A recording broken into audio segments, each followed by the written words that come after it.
Good morning class. आज हम हमारे नए टेस्ट पेपर का सॉल्यूशन बनाते हैं। हमारा जो टेस्ट फॉर्म नंबर है वो हमारे पास है 024202।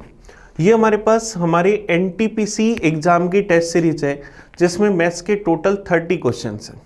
तो आज हम इन 30 क्वेश्चंस का एनालाइज करते हैं। तो चलिए करते हैं आज के पेपर को स्टार्ट पहले क्वेश्चन से। पहला क्वेश्चन ये रहा हमारी स्क्रीन पर। पहला क्वेश्चन हमारे पास अलजेब्रा का कि एक्स स्क्वायर प्लस 1 बराबर एक्स। तो हमें इसकी वैल्यू बतानी है कि क्या होगी।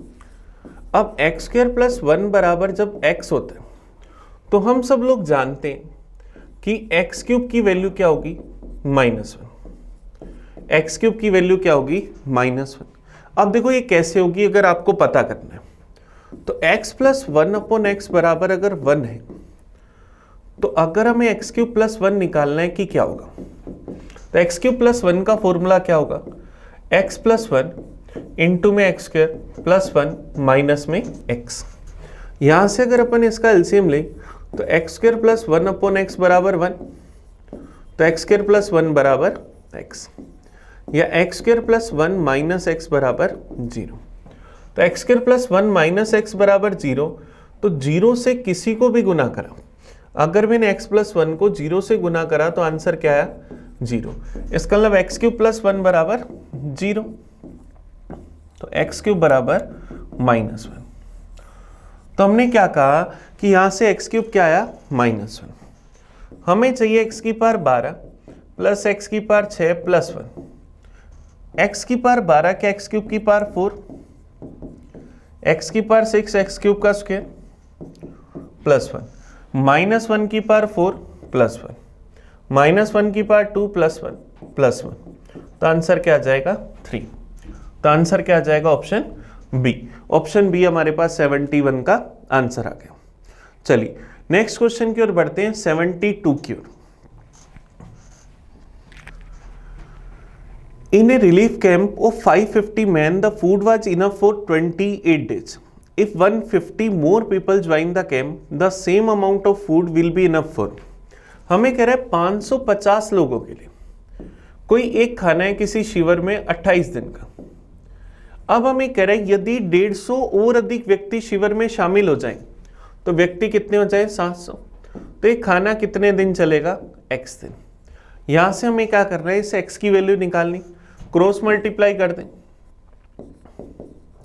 700 इंटू 1 इंटू एक्स बराबर 550 इंटू 1 इंटू 28।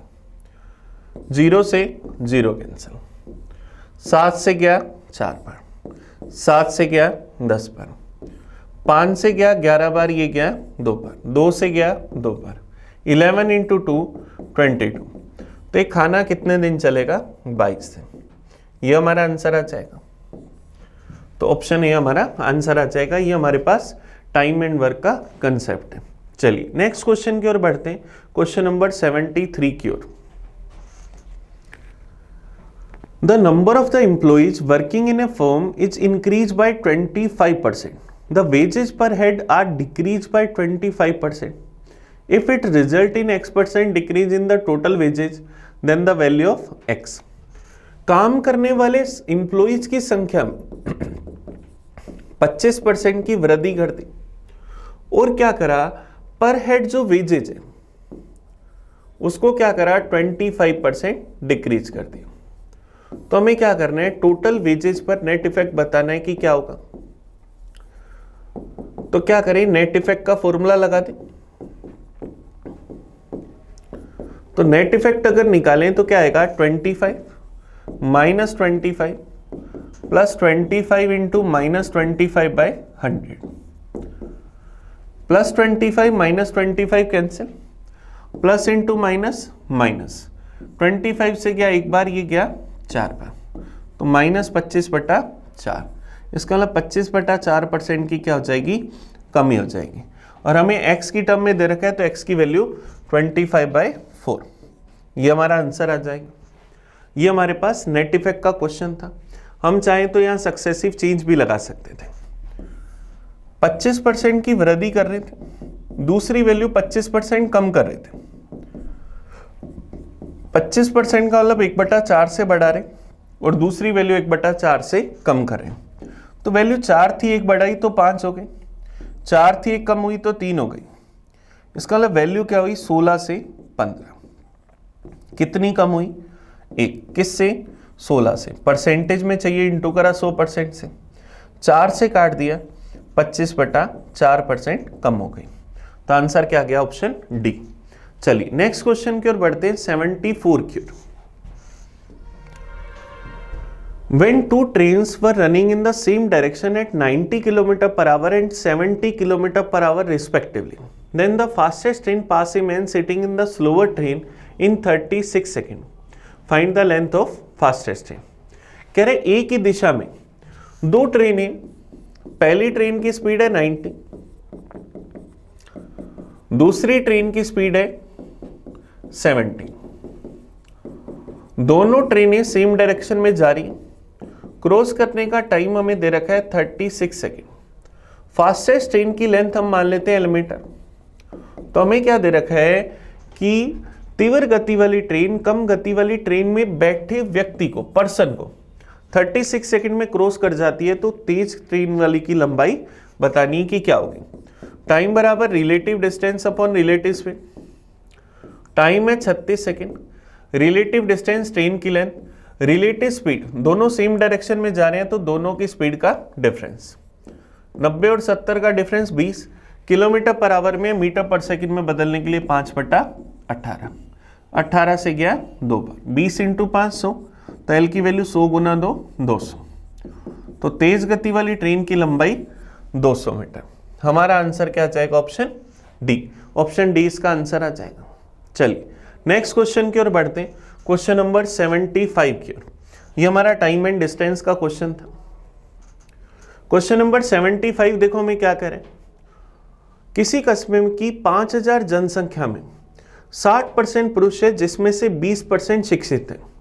यदि कुल जनसंख्या में 25% शिक्षित है तो महिलाओं का कितना परसेंट लिटरेट है, एजुकेट है। मान लिया गांव की जनसंख्या टोटल 100, 5000 लो या 100 लो कोई फर्क नहीं पड़ेगा क्योंकि हमें परसेंटेज में ही बताना है। मेल है 60%, तो 60 मेल हो गए, फीमेल कितनी हो जाएंगी 40, जिसमें से 20% पुरुषों में से 20% शिक्षित है। लिटरेट की अगर बात करें हमारे पास, अगर हम लिटरेट की बात करें, शिक्षित की बात करें, तो हमारे पास लिटरेट कितने हैं 20%, 60 का 20% 12, टोटल पॉपुलेशन का 25% शिक्षित है।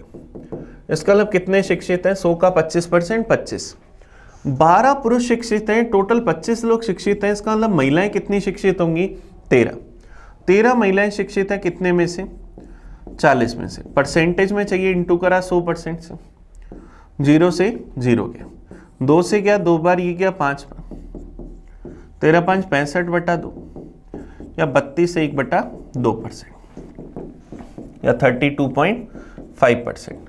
तो आंसर क्या आ जाएगा ऑप्शन सी।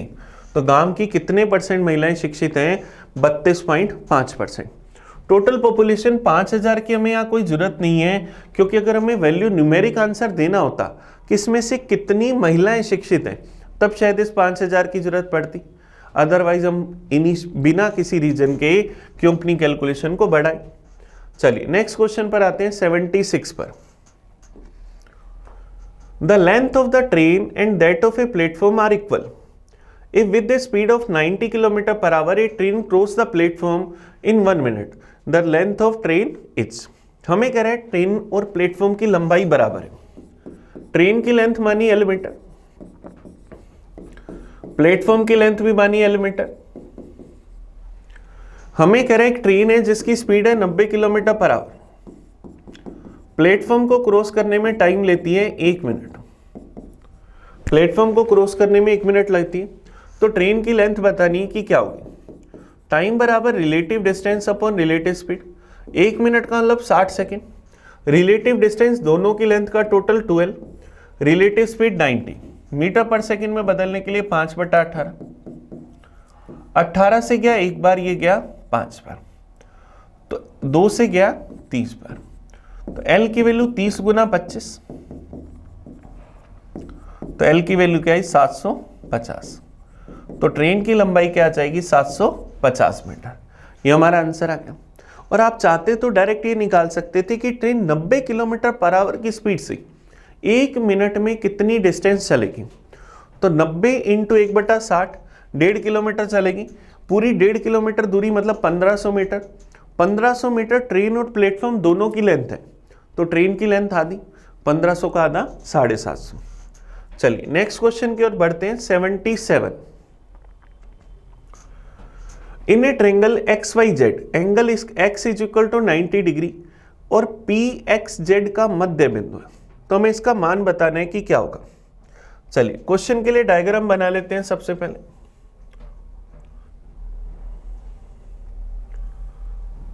चलिए ये हमारे पास एक छोटा सा डायग्राम है। हमें यहां पर x एंगल जो है वो 90 डिग्री दे रखे। ट्रेंगल का नाम है XYZ। P जो है XZ का मध्य बिंदु है। P यहां पर इसका मिड पॉइंट है, इसको दो बराबर भागों में बांट रहे हैं। हमें क्या बताना है YZ स्क्वायर माइनस में YP स्क्वायर, इसका मान बताना है कि क्या होगा। अब YP स्क्वायर चाहिए तो YP को मिला दूं। सबसे पहले मैं अगर YZ स्क्वायर निकालूं तो ट्रेंगल XYZ में YZ स्क्वायर बराबर XY square plus XZ square. अब अगर मैं XP की टर्म में लिखूं XZ को तो ये दोनों बराबर हैं। तो क्या XZ बराबर 2 इंटू XP। तो यहां से अगर मैं YZ स्क्वायर निकालूं तो XY स्क्वायर प्लस क्या आ जाएगा 4XP स्क्वायर। क्योंकि मुझे आंसर जो बताना है वो XP की टर्म में दे रखे, तो मैंने क्या करा XZ को XP की टर्म में बदल लिया। XZ को मैं लिख सकता हूं 2XP क्योंकि दोनों बराबर हैं। अब YP स्क्वायर निकालो तो ये वाला ट्रायंगल अगर लूं छोटे वाला तो YP स्क्वायर क्या होगा XY square plus XP square. इस इक्वेशन में से अगर इसको घटा दूं तो YZ square minus YP square बराबर ये माइनस माइनस माइनस ये कट गए। 4XP स्क्वायर में से XP स्क्वायर गया तो क्या आया 3XP स्क्वायर। तो आंसर क्या आ जाएगा ऑप्शन सी। ये हमारे पास आंसर आ जाएगा। सिर्फ और सिर्फ हमें पाइथागोरस थ्योरम लगानी थी और इसका आंसर निकालना था। चलिए नेक्स्ट क्वेश्चन की ओर बढ़ते हैं। 78 की ओर। 5 समान वर्गों को साथ साथ में रखकर एक आयत बनाया जाता है जिसका परिमाप हमें दे रखा है 3000 सेंटीमीटर। तो प्रत्येक वर्ग का एरिया हमें बताना है कि क्या होगा। अब देखो हमने क्या करा 5 समान वर्गों को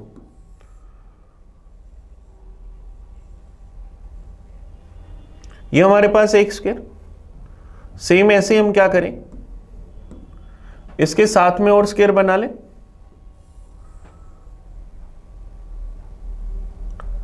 दो स्क्वायर 3 4 और ये 5। हमने क्या करा इन पांचों स्क्वायर को साथ में रख लिया और क्या करा एक रेक्टेंगल बनाया। अब प्रत्येक स्क्वायर की साइड अगर अपन ए माने तो मेरे पास ये सारी भुजाएं ए होंगी। तो इसका परिमाप रेक्टेंगल का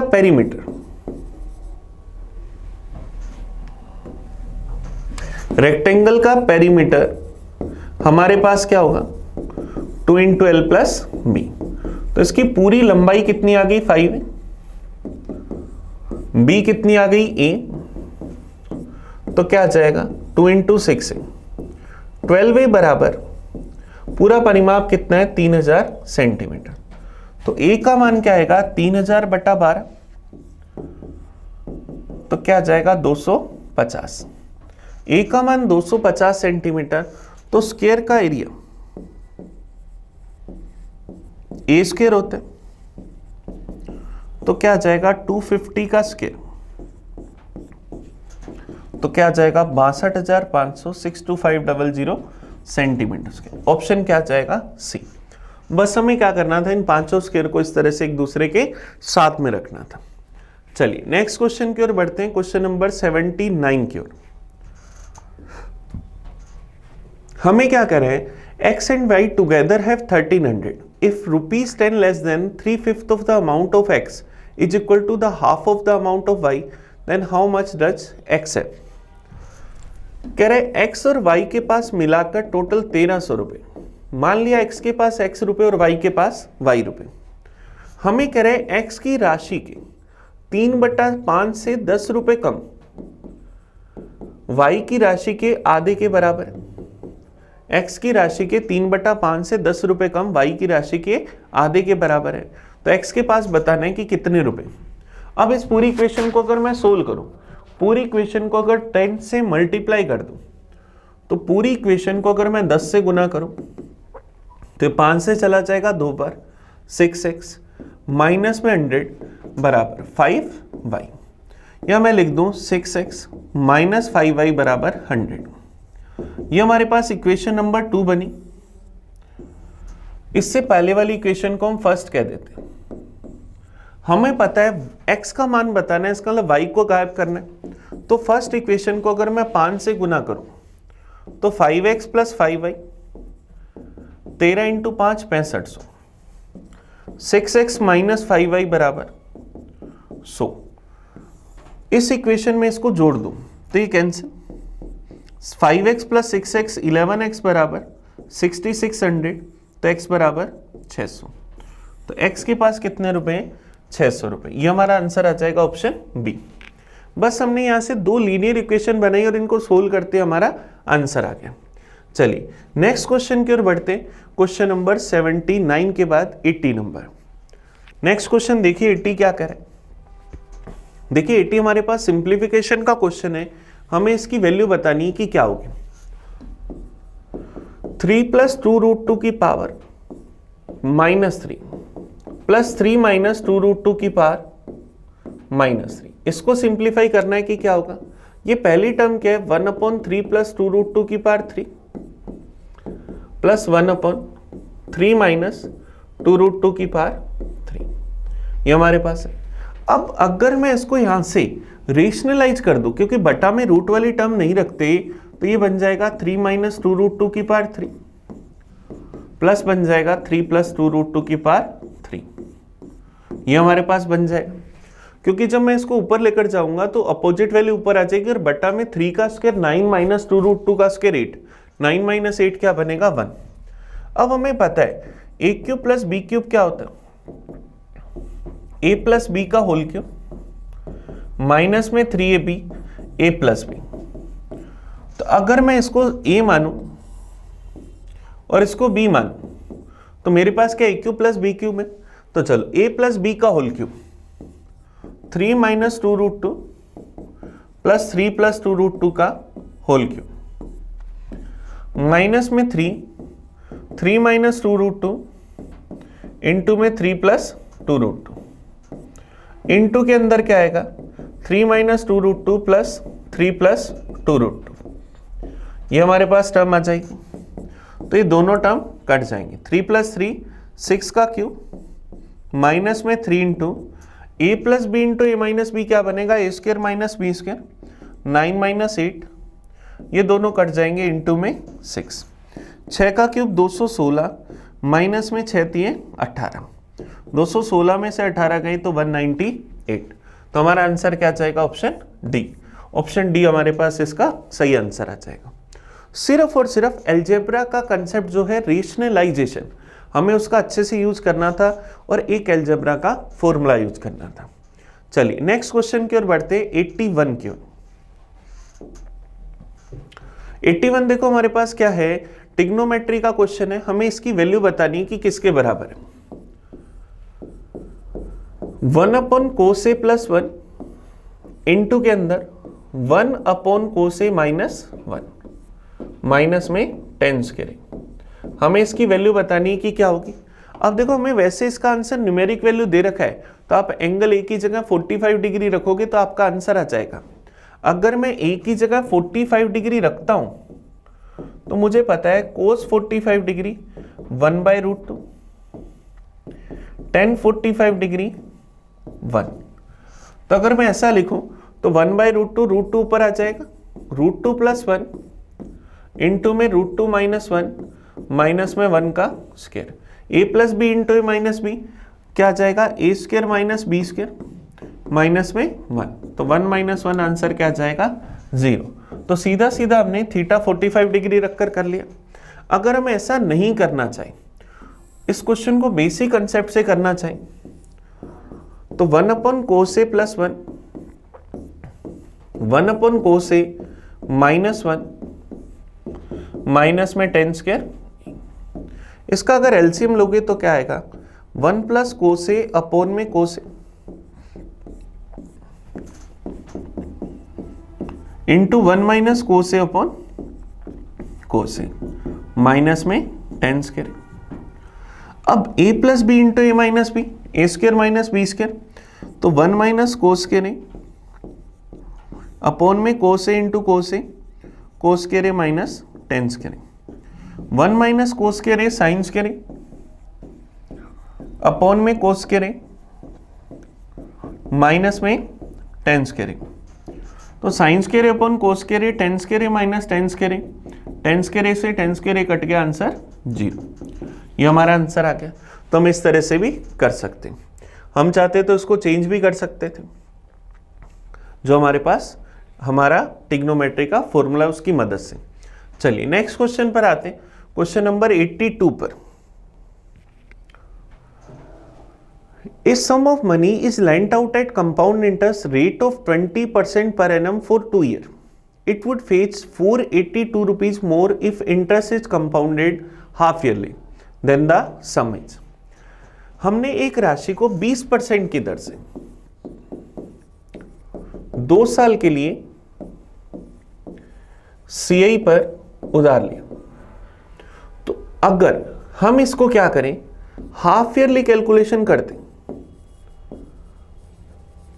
तो रेट आधी हो जाती, तो रेट आधी हो जाती तो कितनी हो जाती 10%। टाइम डबल हो जाता तो टाइम डबल कितना हो जाता 4 साल। इसको मैं दोबारा लिखता हूं, टेक्निकल एरर की वजह से ये क्लियर हो रहा है। चलिए रेट हमारे पास क्या है 20%, टाइम हमारे पास क्या है 2 साल। सीआई पर अगर हम उधार दे रहे, इसी को अगर हम हाफ ईयरली कैलकुलेट करते, हाफ ईयरली कैलकुलेशन के अंदर रेट आधी हो जाती, तो रेट हो जाती 10%, टाइम डबल हो जाता है, इसका मतलब 4 ईयर। 10% से अगर 4 साल का सीआई परसेंटेज हम निकालें तो आएगा 46.41%। 20% से 2 साल का अगर अपन सीआई परसेंटेज निकालें तो क्या आएगा 44%। दोनों सीआई परसेंटेज का अगर अपन डिफरेंस देखें तो मेरे पास यहां से कितना आ जाएगा 2.41%। 2.41% की वैल्यू हमारे पास कितनी है 482 रुपए, क्योंकि अगर हाफ ईयरली कैलकुलेशन करते तो 482 रुपए अधिक मिलते। तो हमें वो प्रिंसिपल बताना है कि क्या होगा। तो प्रिंसिपल अगर अपन निकालें तो 482 रुपए की वैल्यू 2.41%, वैल्यू हमें चाहिए 100% की।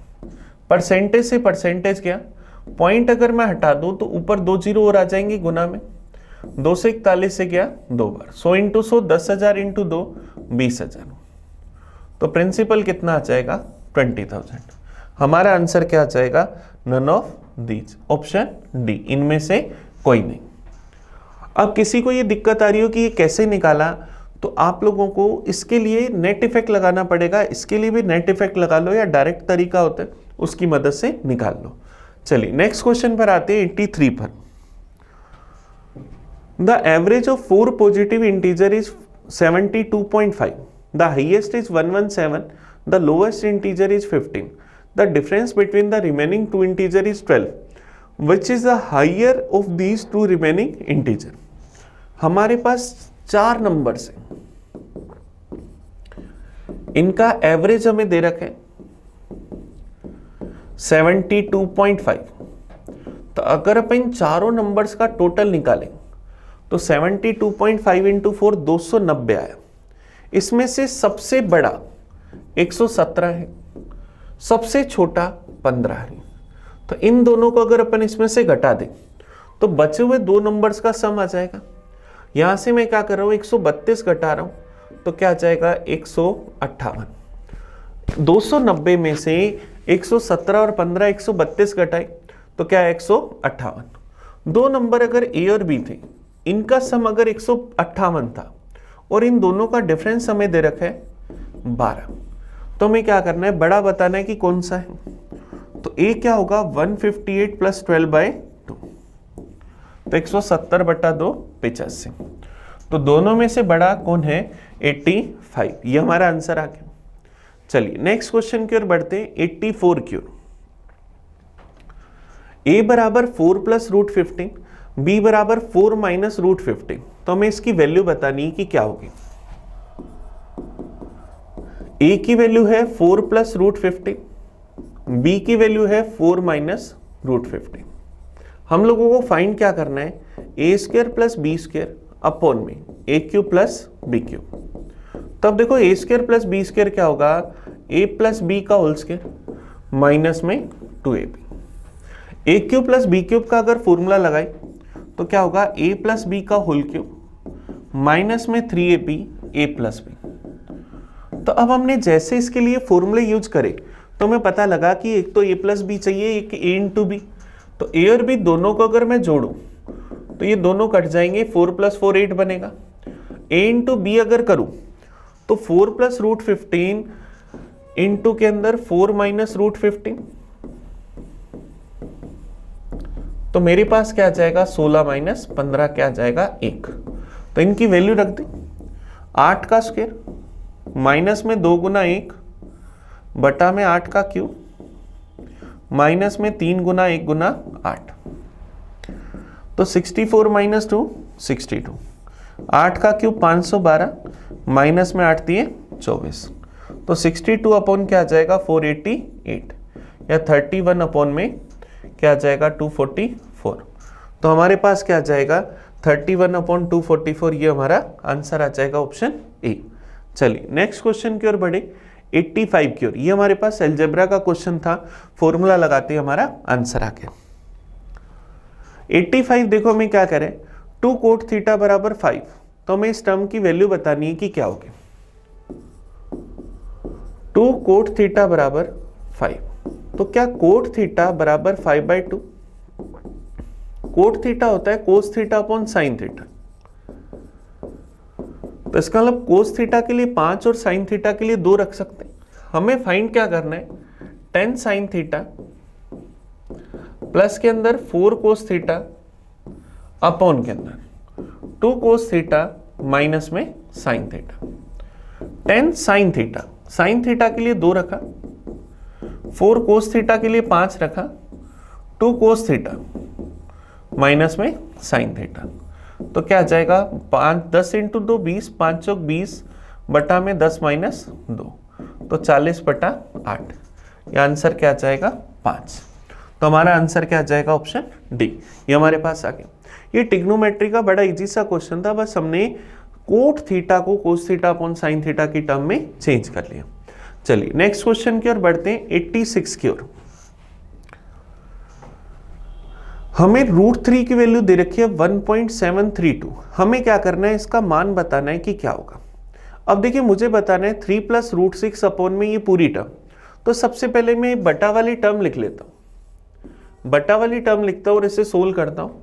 5√3 माइनस में 2√12 माइनस में √32 प्लस में √50।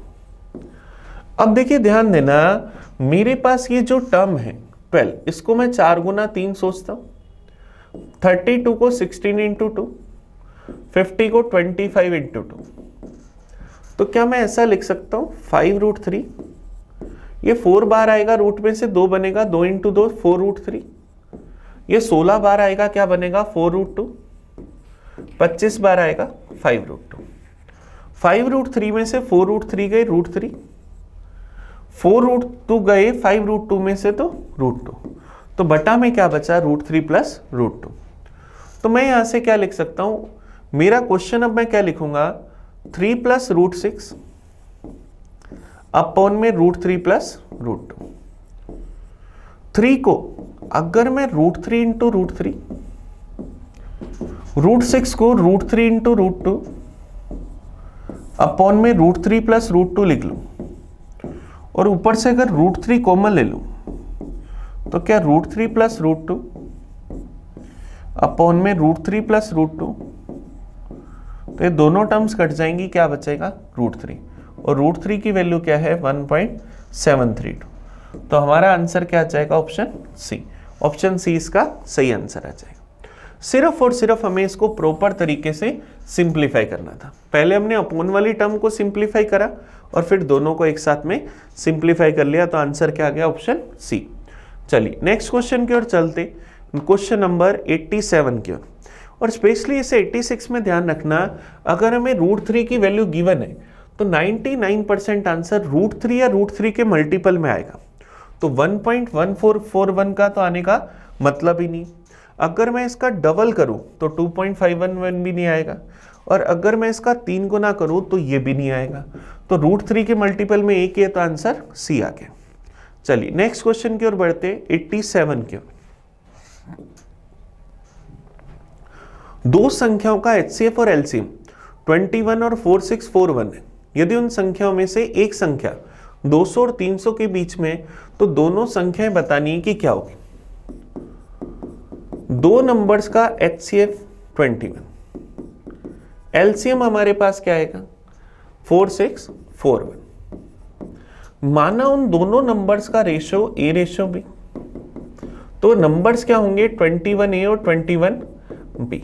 हम जानते हैं दोनों नंबर्स का मल्टीप्लाई दोनों के LCM और HCF के मल्टीप्लाई के बराबर होता है। तो 21A इंटू 21B बराबर 4641 इंटू 21 से 21 कट गया, 21 से डिवाइड करें तो A इंटू B 21 दूना 42 बच जाएगा 4 44, फिर चला जाएगा 2 बार 42 बच जाएगा 2 21 चला जाएगा 1 बार।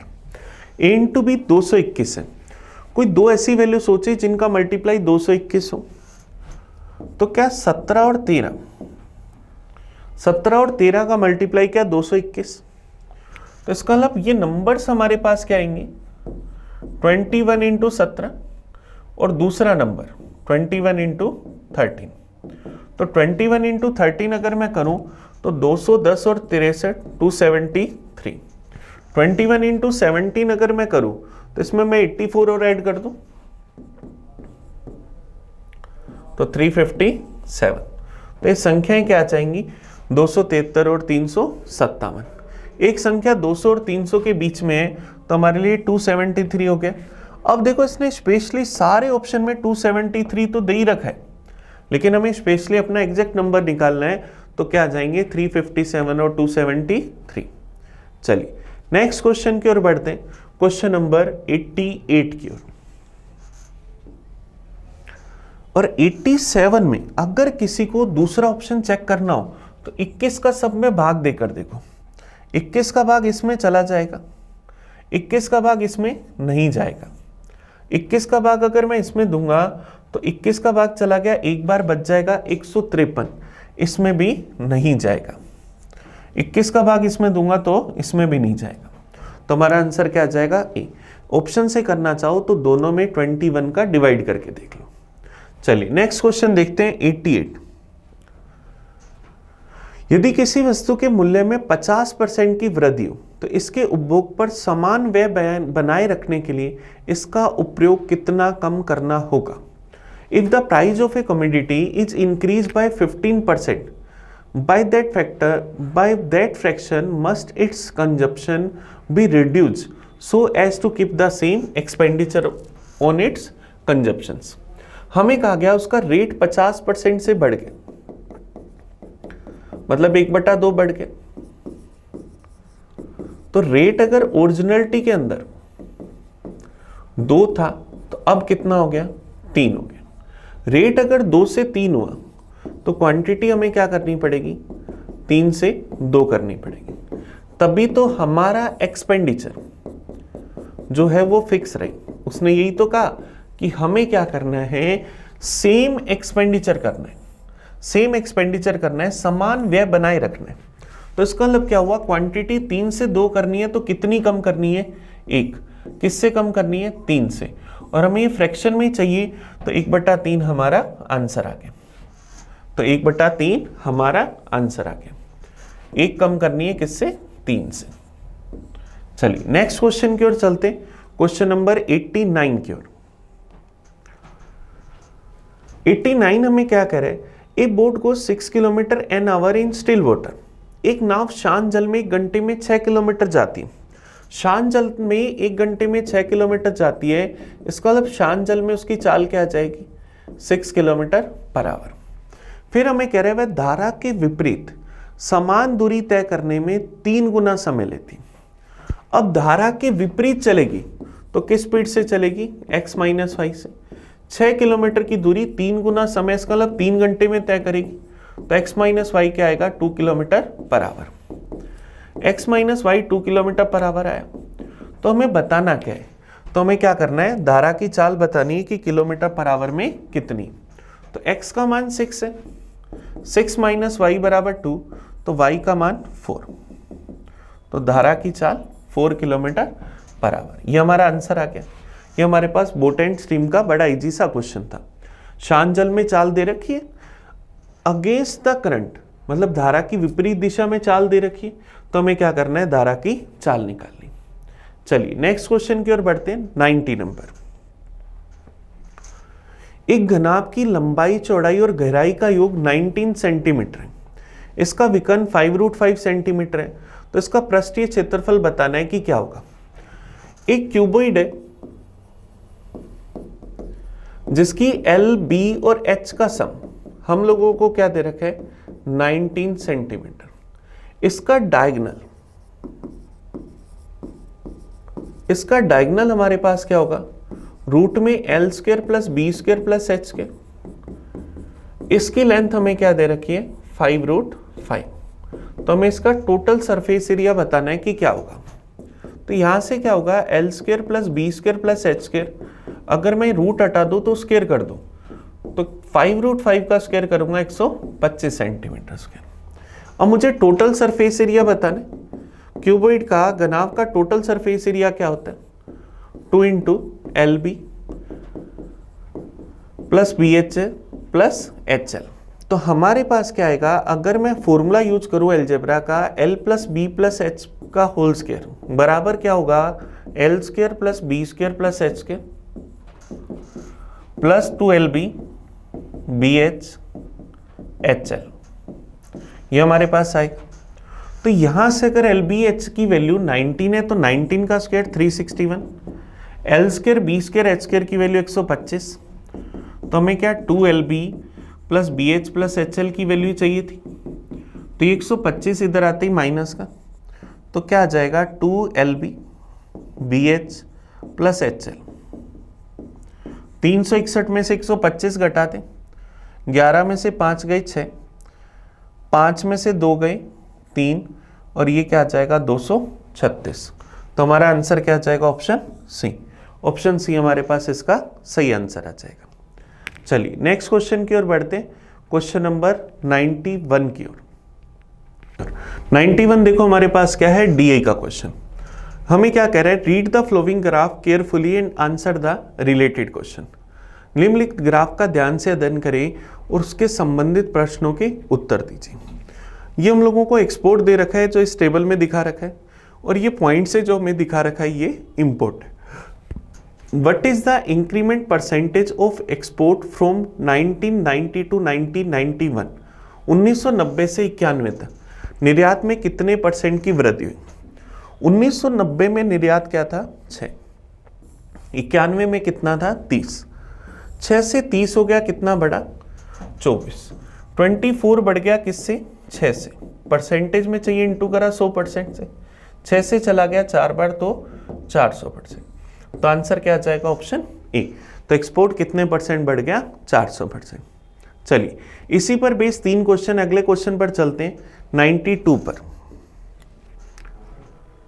हमें क्या कह रहे हैं, ये हमारे पास ग्राफ ये रहा, क्या कह रहे हैं, दिए गए वर्षों के दौरान किस वर्ष निर्यात, औसत निर्यात का लगभग 50% था। During the given year in which year average export was approx 50% of the export. तो अपन एक्सपोर्ट वाला सारा डाटा अगर देखें तो हमारे पास 1990 में 6 है, 91 के अंदर 30 है, 92 के अंदर 36 है, 93 के अंदर 28 है और 94 के अंदर 11 है। तो इसका अगर टोटल देखें तो क्या आ जाएगा, 12 और 8 20 और 1 21, 2 कैरी आ गई, 3 2 6 और 2 8 और 2 10 और 1 11, 111। अब हमारे पास ये 111 आया, कितने साल का मेरे पास ये आया, 1 2 3 4 5 साल का। तो 5 साल के लिए इसका एवरेज अगर निकालो तो टोटल 111/5, तो क्या आ जाएगा 22, 5 बार गया 2, 10 बच जाएगा, 1 11 फिर चला गया, फिर चला जाएगा 2 बार, तो 22.2। इसका 50% अगर देखूं और लगभग 50% चाहिए तो कितना है 11। अब 11 कौन से ईयर में है, 1994 में। तो किस वर्ष के दौरान निर्यात जो था औसत का लगभग 50% था, 1994 में। चलिए नेक्स्ट क्वेश्चन पर चलते हैं, 93 पर। 1990 से 91 तक आयात में लगभग प्रतिशत वृद्धि क्या थी, 90 से 91 तक। अब देखो ये जो लाइन ग्राफ से दिखा रखा है ये आयात है, तो यहां कितना था 22, 91 में कितना था 45, 22 से 45 हुआ, कितना बढ़ गया 23, किससे बढ़ा 22 से। लगभग प्रतिशत वृद्धि बतानी है, 22 से 22 कट जाएगा एक बार, तो आंसर क्या आ जाएगा 100%। 90 से 91 तक आयात में लगभग कितने परसेंट की वृद्धि हुई, 100% की। चलिए नेक्स्ट क्वेश्चन पर चलते हैं। डीआई के हमने तीनों क्वेश्चन करे, नेक्स्ट क्वेश्चन देखते हैं 94 नंबर। एक नल एक खाली टैंकी को 12 घंटे में भर सकता है, एक दूसरा नल 10 घंटे में आधा टैंक खाली कर सकता है। यदि दोनों नल साथ खोल दिए जाएं तो खाली टैंक अपनी क्षमता का आधा कितनी देर में भर जाएगा। A tap can fill empty tank in 12 hours. पूरे टैंक को अगर 12 घंटे में भरता है तो आधे टैंक को कितने समय में भरेगा, 6 घंटे में। दूसरा टैप जो है वो आधे टैंक को कितने समय में खाली करेगा, 10 घंटे में। तो हमें बताना है कि दोनों अगर एक साथ खोल दिए जाए तो आधा टैंक कितने समय में भर जाएगा। चलिए देखते हैं भाई। सबसे पहला काम टोटल वर्क निकाला, क्या आया 30। ए की एफिशिएंसी क्या आएगी 5, बी की एफिशिएंसी -3, दोनों की टोटल एफिशिएंसी 2, तो दोनों आधा टैंक भरने में 30/2 कितना समय लेंगे, 15 घंटे। तो हमारा आंसर क्या आ जाएगा, ऑप्शन सी। हमने सारा काम ही आधा करा, आधा ही भरा, आधा ही खाली कराया, तो वापस से आधा भरने में कितना समय लगेगा, 15 घंटे। चलिए नेक्स्ट क्वेश्चन की ओर बढ़ते हैं, 95 की ओर। A sector is formed by opening out a cone of base radius 20 centimeter and height 15 centimeter. Then the radius of the sector. हमें कह रहा है आधार त्रिज्या 20 सेंटीमीटर और ऊंचाई 15 सेंटीमीटर वाले एक शंकु को खोलकर एक त्रिज्याखंड बनाया, तो उस त्रिज्याखंड की त्रिज्या बतानी है कि क्या होगी। अब देखिए अगर अपन यहां पर एक कोन बनाए,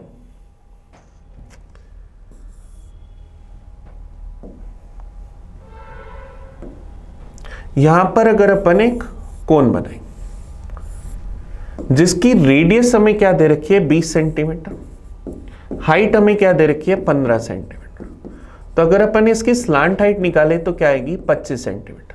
अब अगर मैं इसको खोलकर एक सेक्टर बनाता हूं, एक सेक्टर बनाता हूं तो देखो ध्यान देना वो इसी तरह से बनेगा। इसको अपन इस तरह से काट कर खोल लेंगे, जब खोलेंगे तो सेक्टर बनेगा, तो ये जो होगी ये क्या सेक्टर की रेडियस होगी, तो इसकी जो एल होगी वो क्या सेक्टर की रेडियस होगी, तो क्या जाएगी 25। तो आंसर क्या जाएगा 25।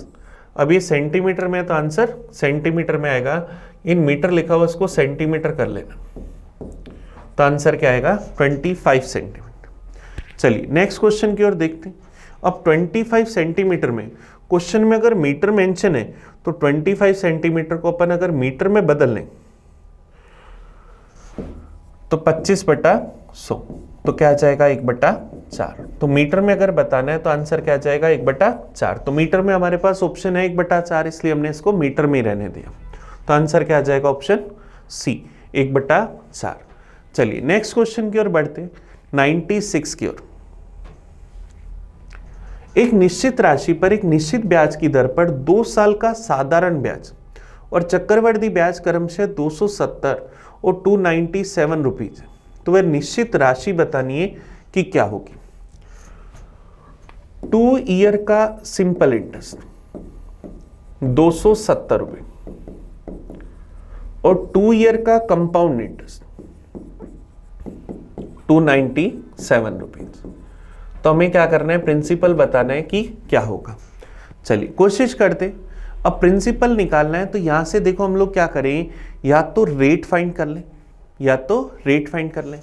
अब 2 साल के CI/SI का एक छोटा सा फॉर्मूला होता है, CI/SI बराबर 200 प्लस R/200। तो 2 साल का CI कितना है 297, SI कितना है 270, बराबर क्या आएगा 200 प्लस R/200। 0 से 0 गया, 27 से अगर इसको काटेंगे गया 11 बार, 11 इंटू 20 220 बराबर 200 प्लस R। तो R का मान क्या आया 20। तो रेट हमारे पास क्या आ जाएगी 20%। अब रेट 20% आ गई तो हमें वो प्रिंसिपल बताना है। तो अब देखो क्या होगा, रेट है 20%, टाइम है 2 साल, सिंपल इंटरेस्ट हमारे पास कितना है 270 रुपए। हमें क्या बताना है प्रिंसिपल। प्रिंसिपल का फॉर्मूला SI इंटू 100 अपॉन में R इंटू टी। तो 20 से गया 5 बार, 270 से गया 135 बार। तो प्रिंसिपल क्या आ जाएगा 135 इंटू 5 675 रुपए। तो हमारा आंसर क्या आ जाएगा ऑप्शन सी। ऑप्शन सी इसका आंसर आ जाएगा। और कोई जरूरी नहीं है कि हम इसको ऐसे ही करें, हमें यहाँ पर पता है कि 270 से 297 हुए तो ब्याज कितना एक्स्ट्रा मिला 27 रुपए। 27 रुपए कितने पर मिलेंगे 137 पर। परसेंटेज में चाहिए इंटू करा 100% से तो क्या आ जाएगा 20%, और ब्याज की दर 20%। फिर भी हम यहाँ से प्रिंसिपल निकाल सकते हैं। चलिए नेक्स्ट क्वेश्चन की ओर बढ़ते हैं, 97 की ओर। Each of the 5 angle of a polygon is equal to 172 degree and the other are 160 degree each, then the number of side of a polygon। देखो पोलीगन के इंटीरियर एंगल का सम जो होता है उसका फॉर्मूला हमारे पास क्या होता है n-2 इंटू 180 डिग्री। मान लिया कि इस पोलीगन में n साइड है तो 5 कोनों में से प्रत्येक 172 डिग्री, तो 5 इंटू 172।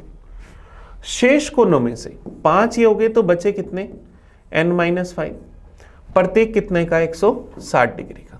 इनका टोटल क्या होगा इंटीरियर एंगल के सम के बराबर n-2 इंटू 180 डिग्री के बराबर।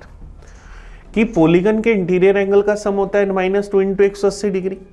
5 एंगल तो 172 के और बचे हुए 160 के, तो भुजाओं की संख्या n का मान निकालना है। यहां से इसको सोल्व कर ले, 5 दूनी 10, 36 860 प्लस 160 है माइनस 800 बराबर क्या आएगा 180 एन माइनस 360। 160 एन इधर आती माइनस का 20 एन, 360 इधर आती प्लस का, 860 में से 800 गए 60, 360 आए तो 420। तो n की वैल्यू 420/20 तो क्या आ जाएगा 21। तो पॉलीगन की नंबर ऑफ साइड कितनी है 21। ये हमारे पास आंसर आ जाएगा। चलिए नेक्स्ट क्वेश्चन बढ़ते हैं 98 की ओर। एक फैक्ट्री में मजदूरों की संख्या में कमी के कारण उत्पादन में 25% की कमी आती। इस कमी को पूरा करने के लिए प्रति घंटे कितना काम बढ़ाया जाए। तो हमें कहा गया एम्प्लॉइज की संख्या 25% कम हो गई, तो हम क्या कह रहे हैं कि टाइम को वर्किंग जो है by what percent should the working hour be increase. Hours को कितना परसेंट बढ़ाए ताकि हमारे पास क्या हो, हमें रिस्टोर मिल जाए अपने ओरिजिनल प्रोडक्शन का। जो प्रोडक्शन है वो सेम रहे, उसमें कोई चेंज ना हो। तो एम्प्लॉइज अगर 25% से कम करे, इसका मतलब 1/4 कम करें। एम्प्लॉइज 4 से कितने हो गए 3, तो आवर्स 3 से 4 करने पड़ेंगे। आवर्स 3 से 4 करने पड़ेंगे तो कितने बढ़ाने पड़ेंगे 1 किस से 3 से। परसेंटेज में चाहिए इंटू करा 100% से, तो 1/3 की वैल्यू 33 से 1/3%। तो आवर्स हम कितना परसेंट बढ़ा देंगे 33 से 1/3%। चलिए नेक्स्ट क्वेश्चन की ओर बढ़ते हैं, 99 की ओर। हमें क्या करना है, इस एक्सप्रेशन का मैक्सिमम मान फाइंड करना है कि क्या होगा। एक्सप्रेशन हमारे पास है x² + 5x + 10 इसकी पावर -1, इसकी मैक्सिमम वैल्यू फाइंड करनी। तो मैक्सिमम वैल्यू फाइंड करनी है तो इस एक्सप्रेशन को हम 1/x² + 5x + 10 लिख सकते हैं। अब ये 1 में फंक्शन है, जब बटा में फंक्शन की वैल्यू मिनिमम होगी, इस बटा वाले फंक्शन की वैल्यू जब मिनिमम होगी तभी तो इस फंक्शन का मान मैक्सिमम आएगा। इसका मतलब हमें क्या करना है, x² + 5x + 10 की मिनिमम वैल्यू फाइंड करनी, क्योंकि हमें पता है एक में मिनिमम वैल्यू का भाग देंगे तभी तो आंसर मैक्सिमम आएगा। तो इसकी मिनिमम वैल्यू फाइंड करनी है तो हम इसका डिफरेंशिएशन कर दें। तो डिफरेंशिएशन करेंगे तो क्या लिखेंगे, 2x + 5 = 0। तो 2x = -5, तो x की वैल्यू -5/2। तो फंक्शन में अगर अपन x की जगह -5/2 रखेंगे तो फंक्शन की वैल्यू मिनिमम आएगी। तो -5/2 का स्क्वायर प्लस 5 × -5/2 प्लस क्या आ जाएगा 10। तो क्या आएगा 25/4 -25/2 प्लस क्या आ जाएगा 10। एलसीएम आ जाएगा 4, 25 -50 + 40। तो हमारे पास यहाँ से क्या आ जाएगा 15/4। तो इसकी मिनिमम वैल्यू फंक्शन की क्या आ गई 15/4। तो फंक्शन की मैक्सिमम वैल्यू निकालनी, तो हम क्या करें, इस फंक्शन की मिनिमम वैल्यू रख दें। तो 1/15/4, तो 4 ऊपर आ जाएगा और 15 बटा में, तो आंसर क्या आ जाएगा 4/15। आंसर डी हमारे पास इसका सही आंसर आ जाएगा। तो ऑप्शन डी इसका सही आंसर। चलिए नेक्स्ट क्वेश्चन की ओर बढ़ते हैं, 100 नंबर की ओर। If mode is equal to 30, median is equal to 20, then find the value of mean. हमें क्या करना है, मीन का मान बताना है। हमारे पास एक छोटा सा फॉर्मूला होता है, z = 3m - 2x बार। z होता है मोड जिसकी वैल्यू 30 है, मीडियन m की वैल्यू 20, हमें x बार फाइंड करना है। तो ये वैल्यू यहाँ पर रख दें तो क्या आ जाएगा 30 = 3 × 2 क्या बनेगा 3 × 20 60 माइनस में 2x। तो 2x = 60 - 30 क्या आएगा 30। तो x बार हमारे पास क्या आ जाएगा 30/2। तो x बार क्या आ जाएगा 15। तो हमारा आंसर क्या आ जाएगा ऑप्शन सी। इसका सही आंसर क्या आ जाएगा ऑप्शन सी आ जाएगा। तो चलिए आज के पेपर के हमने पूरे 30 क्वेश्चंस का एनालाइज करा। आप इस वीडियो को बड़े अच्छे से देखना, इसमें आपको कहीं भी किसी क्वेश्चन में कोई डाउट हो, कोई कंफ्यूजन हो तो आप मुझे बताना, मैं आपको उसका रिप्लाई करूंगा। तो हम मिलेंगे नए पेपर में नए सॉल्यूशन के साथ। तब तक थैंक यू। मैं आपका अपना प्रिंस। पढ़ते रहिए।